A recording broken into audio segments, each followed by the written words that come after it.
I'm sharing a channeled message about what's in store for healers because of this new earth shift. I'm Ann Tucker, and this is the Spirit Means Business YouTube channel. And if you want to see more great messages like this one, please don't forget to like this video and subscribe using the little button in the corner. So I've been sharing some of these messages I've been getting. As some of you know, I am a trance channel, so I am able to raise my consciousness up to the angelic realm and receive messages that I'm sharing with you here on YouTube. And I've got several videos where I've shared information about what's coming for the U.S. economy, about telepathic gifts that may be coming, and other really super interesting messages. So, and you can see those all here on the channel, as well as information about some of the other, really all the topics around spirituality, especially how it affects your practice of in your work. So today's channeled message is really, it's about what's the healing profession gonna look like going forward. What are the changes that are coming as we move into 5D, into this shift, into this new earth, this awakened, this new enlightened consciousness. And then it also goes a little bit into how angels are going to be much more among us. So I'll go ahead and share this with you now. It's a super exciting message, so I'm just thrilled to be able to share it with you.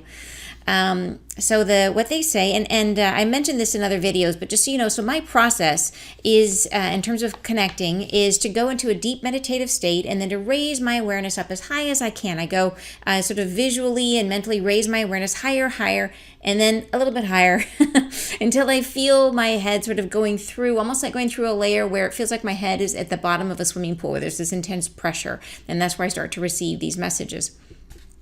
And here is what they say about healers. They say, be wealthy in your thoughts. And by wealthy, they mean in all ways, including financially, but in all ways. For being true to internal residual forces, you will find it happening in your outer world. It is natural to wish for more, but beleaguered actions draw near. There are happenings we must anticipate coming soon. You will be impacted, but not as much as you worry. So this is just speaking to some of the other videos I put out about there are some difficulties that we're going to be facing in the second half of this year. It's definitely a difficult time. The second half of 2020 may be harder than the first half of 2020, which is hard to imagine. But it's all for a purpose. It's leading us somewhere really important and really good. So we just kind of have to get through this and get to the other side. So they say, do not spend time wasted in anticipation. It will be an activity that leads to no gain because this unfolding happens with or without your damaging anticipation. It will only harm yourself. So be in peace. It is not for you to worry. Be assured that anew comes a time much different for you, the healers. They're speaking this message to all healers. Opening this new time of ascension, you are invited to become more central to the actions of accomplishment, to feel more purpose in what transmits from you to your clients. You will be invited to perform miracles, to see progress unheard of, to feel the power through which you activate ascension in others. So that's kind of exciting, or a lot exciting. They say you will be rewarded for your work, recognized, spoken of with feeling by many, and understood as an integral part of the healing process. Yes, medical personnel begin to understand the role that you play. You must be cooperated with. You must be consulted. Yes, you can become an integral part of the picture. So this is super important, and they speak to this a couple times throughout the message, that saying that right now healers are sort of held apart as this sort of like the woo-woo contributors to health, and they're not usually recognized by the regular medical community, but that is already shifting. There are hospitals that I know of that UCSD Scripps down in San Diego, and there's also a hospital in Boston where they have Reiki practitioners there on staff in the hospital, and they're not really integrated into the whole process, but they're there sort of by request, right? But they're in the hospital, so it's pretty darn cool. So they're saying that it's going to go way beyond that, where they become an integral part of the healing process. So if you can imagine how much of a shift has to happen for that to be possible, this is really significant. So, and they say, see, not like it has been. And here they kind of go into other people's voices. They say, healers are relegated into roles of secrecy, silence, not communicated, told quietly to one another that I am seeing a healer. Yes, it is aberrant. So they're saying like your clients have to sort of whisper about the fact that they're coming to you, that they don't speak about it openly. You feel I am unknown. So this is what they're saying that you feel because of this, because it's sort of like nobody wants to admit, because it's sort of woo-woo and it's not generally societally accepted, that it's kind of hidden right off to the side. And they're saying not anymore. So no, this exacerbates the problem with the medical community. Instead, it must be openness where all embrace your role, where you can find help with treating patients much like physicians are treated. So this is where they're getting back to this intercooperation between the medical community and the healing community. They say you can have a place with doctors and others more respected, admired, admitted to the place of professional. So this is, like I said, really, really different. This is a huge shift in terms of how we think about our wellness. So it's not just, the medical community that's like this sort of where everybody goes. It becomes an integration between healing and the medical community. Really different. So they go on to say, you will find your powers grow. It becomes easier to be healed.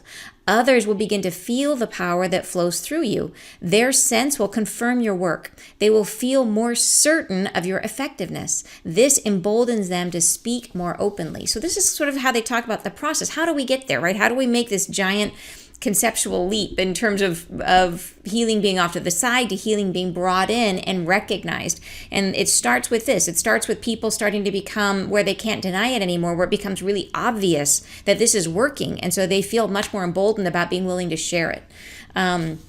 So they go on to say, more regulation, yes, this is coming. So they're saying we need to be regulated, that healers need to be regulated for these sort of additional steps to happen. So regulation isn't necessarily a bad thing. They say it will be perceived as something worth rating. To self-regulate is preferred. Develop standards that allow for others to understand, but leave room for the power of God. And that's my word. So if you use a different word, please substitute it there. To leave room for the power of God to circulate freely. That are not restricted to science, as that is limiting to the unknown. And you may be finding that what transpires in your sessions is unaccounted for, not usual, hard to define. So regulation should be limited. So really important here is to recognize they're saying that healing, like you may have learned a modality that you're using, but you may find as you grow in that modality, or just as you learn maybe multiple different modalities, that maybe you're combining several different things into one, that you have your own unique way of practicing. And if that's the case, well, there needs to be room within this new way, this regulation we're talking about, where it's not like you have to fit inside of a box. And there may be new modalities coming in that we don't even understand yet, and it may be fast that's happening. So they're really saying there needs to be room for fluidity, for spirit in this, in terms of how we structure the regulation. So we can't just say, okay, either you're in Reiki or you're a hypnotherapist and that's all your choices. It needs to be really defined by however the magic happens. So regulation should be limited to only those aspects of practice: privacy and patient confidentiality, cooperation among doctors and practitioners. So they keep bringing this up, that there needs to be a cooperation between the medical community and the healing community. Discussions of merit, who has proven skills proven through assessment conducted by a panel of experts. So this is how they're proposing that we decide whether or not someone is sort of certified, or that they can have sort of a that people can be sure that they're getting a good healer. So they're saying have some sort of assessment done by a panel of experts, and they say do this.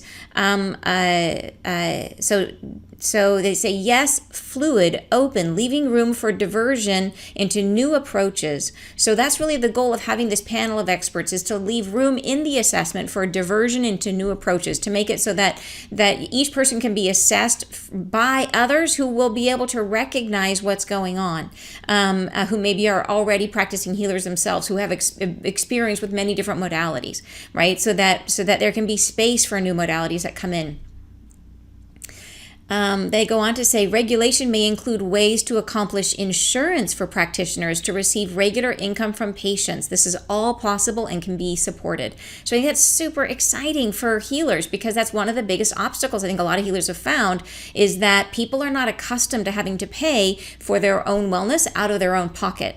And so being able to sort of fit through the existing system where people are used to being able to have insurance that covers all of it will make it so much easier for healing practices to be used more broadly. Okay, so they go on, and this next part is really of interest to everybody. I think it's just super exciting about angels among us. They say more will understand that they are feeling lifted up, that there are powers at play to elevate their experience. It will become obvious because all will develop more attunement with the angels.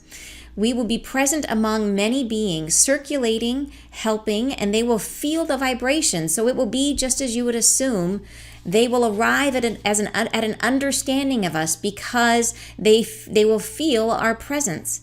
They will grow in depth of perception. So what they're saying here is that they're going to be all around us with this shift in vibration that we're going through. As the earth raises its vibration, we raise our vibration. They are going to be able to be more among us, and our depth of perception grows. So not only do they hear more, but we are able to see them more. So this is what's really, really interesting.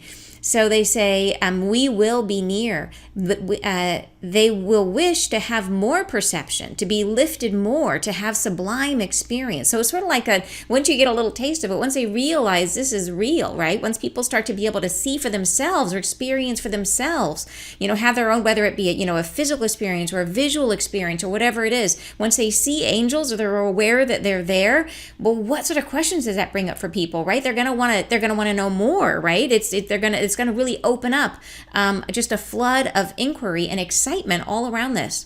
So they're going to want to expand their perception and to be closer. So they're going to want to wish to have more perception, to be lifted more, to have sublime experience. They will need your help. This is speaking to the healers. They will need the help of healers in order to accomplish that. They have desire to integrate more of their whole selves into being so that they may achieve elevation and be more among the angels. So we know this is the process, right? How do we raise our vibration? We have to we have to heal the pieces of ourselves that are not in alignment with our whole self, with our higher self. So, and that's the process of healing. That's what we're doing. So that's what they're talking about here. They see, so here's what they're saying, how it will happen. They see some, they report, they talk, they have an understanding. It will be obvious to them. They will want more and be willing for healing. So, okay, how awesome was that, right? I was super excited to share that with you guys. And it really leads me to thinking, okay, I'm super excited about this new reality, and how can we make sure this happens? Because this energy is coming to the planet, but we have a huge role to play in the co-creation of how this takes form. And they're saying all of this is possible, but notice they didn't say any of it is guaranteed. None of it's guaranteed. We play a role. So how can we help to make sure that this happens, or this or something better, right? How do we do our part to help hold this vibration? So I'm setting up a challenge that's going to be a 4-day challenge where we can come together and work to recreate our own vision of what the future can be, and to help hold this reality or even more in order to help bring it in. So I'm going to be running this so if you go to my Facebook group, which is called Spirit Means Business, there's an event there, and you can join through that event. And it's called the 4-day challenge to unleash your vision. And so we're going to be spending 4 days together. It's going to be small groups, and we're going to be coming back together as a whole, talking about this message, and I'll be sharing more messages about what's to come. And then we'll be talking about how can we revamp how we are thinking about the world, about ourselves, about our life, about our work, to match this, so that each of us is holding this vibration and helping to make it land, right? Helping to bring it in. So if you want to join that, I would love to see you as part of the challenge. Go to Facebook and then search Spirit Means Business, and you can join the challenge. I joined the Facebook group, and right there at the top, you'll see the event, which is called the Unleash Your Vision event. So I hope you'll join us, and I will be back here on YouTube with more of these super cool messages and more great things to share about our spiritual path and how you can share your gifts through your work. So thanks so much, and don't forget to like this video and subscribe. Bye.